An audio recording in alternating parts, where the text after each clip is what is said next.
नमस्कार मंडळींनो, आज आपण बनवणार आहोत कोबीची भाजी। कोबीच्या भाजीसाठी आपल्याला लागणार आहे 2-3 लसणाच्या पाकळ्या, त्याला मी कट करून घेतले आहेत। कांदा त्याला मी कट करून घेतले, बटाटे एक बटाटा मी कट करून घेतला, एक टोमॅटो कट करून घेतला आणि कोबी मी कट करून पाण्यात म्हणजे धुवून पाणी ठेवलं आहे, त्याला धुवून म्हणजे पाणी टाकून ठेवलं आहे फोडणी देईपर्यंत। आणि आपल्याला लागणार आहेत जिरे, गरम मसाला, धने पावडर,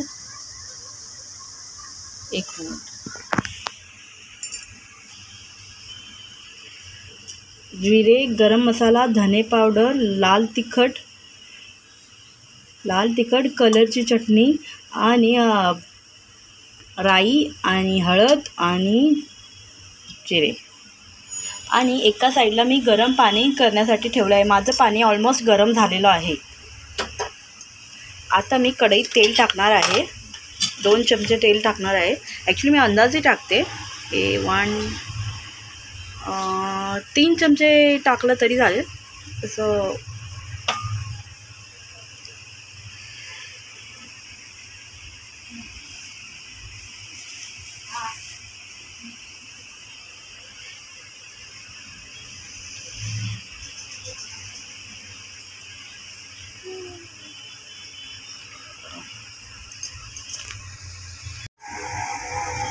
बघू शकता मी गॅस पेटवलेला आहे। आता तेल गरम होईल। तेल थोडंसं गरम झालं की त्यामध्ये लसूण टाकायचे आहे। माझं तेल गरम झालेलं आहे। आता मी लसूण टाकत आहे।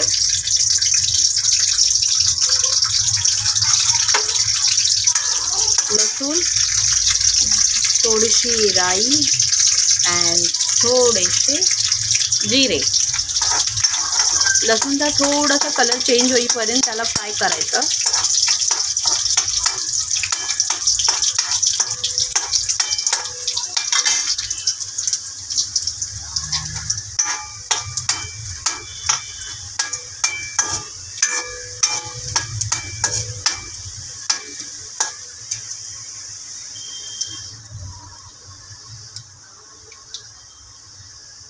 तुम्ही बघू शकता लसूणचा कलर चेंज होत आहे। आता मी यामध्ये कांदा टाकणार आहे।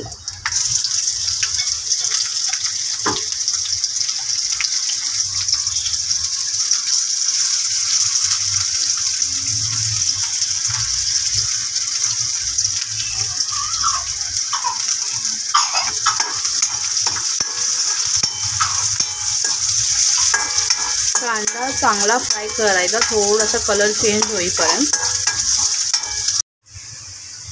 तुम्ही बघू शकता कांदा थोडा कलर चेंज व्हायला आला आहे। कांदा मस्तपैकी फ्राय झाला आहे। आता मी यामध्ये टाकत आहे बटाटे।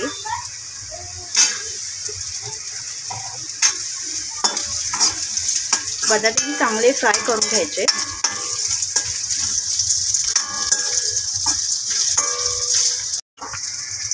बटाटे टाकल्यानंतर आपल्याला टोमॅटो टाकायचा आहे। ॲक्च्युली हा व्हिडिओ मिस झाला माझ्याकडून, तर टोमॅटो चांगले फ्राय झालेले आहेत, तर क्षमा असावी।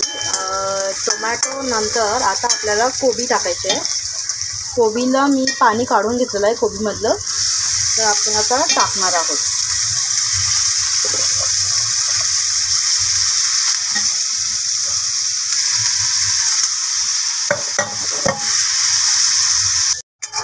कोबी टाकल्यावर भाजीला हलवायचं आणि 5 मिनटं वाफ देण्यासाठी झाकून ठेवायचं। आता मी 5 मिनटं वाफ देण्यासाठी झाकून ठेवत आहे।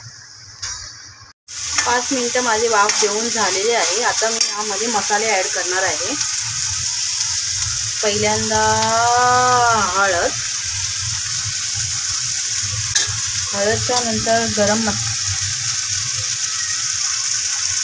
हळदच्या नंतर पाव टीस्पून धने पावडर, थोडंसं अजून पाव टीस्पून, मग गरम मसाला, मग कलरवाली चटणी, कलरवाला लाल तिखट आणि आणि लाल तिखट.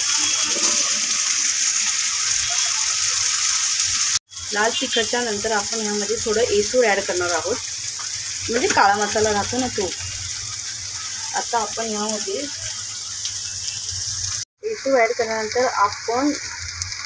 केल्यानंतर आपण मीठ टाकणार आहोत थोडं. मग थोडंसं शेंगाचं कूट,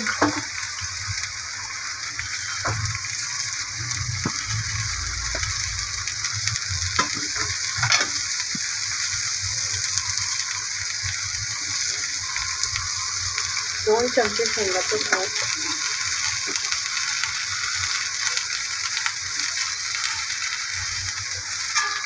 अडीच. आता याला मस्तपैकी मिक्स करायचं.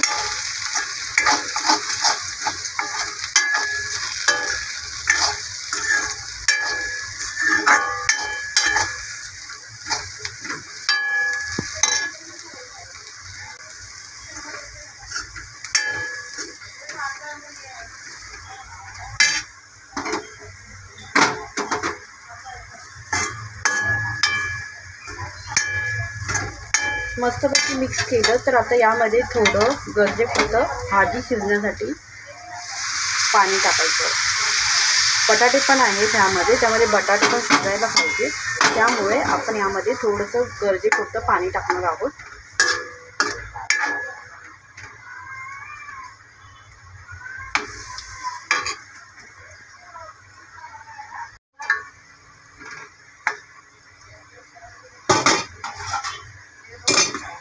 गॅस थोडा मिडियम करून भाजी शिजण्यासाठी वरती थोडं वाफ जाईल असं झाकण ठेवायचं आहे. ही झाकण थोडं मोठं आहे, बसेल आणि वाफ ही जाईल आणि भाजी शिजेल. 10 मिनटं भाजीला वाफ द्यायची. 10 मिनटं झालेली आहेत. आता भाजी शिजलेली आहे आणि मस्त सुवासही येत आहे.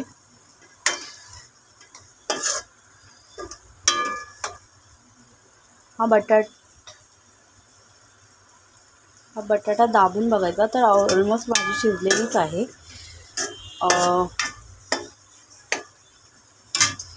कशी वाटली माझी ही तिसरी रेसिपी कोबीची भाजी? तुम्हीही ट्राय करा आणि मला कमेंट्समधून सांगा.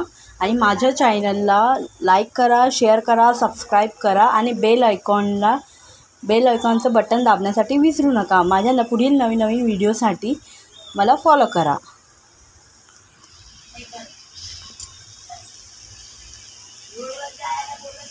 चला परत पुढील रेसिपीमध्ये भेटूया आपण.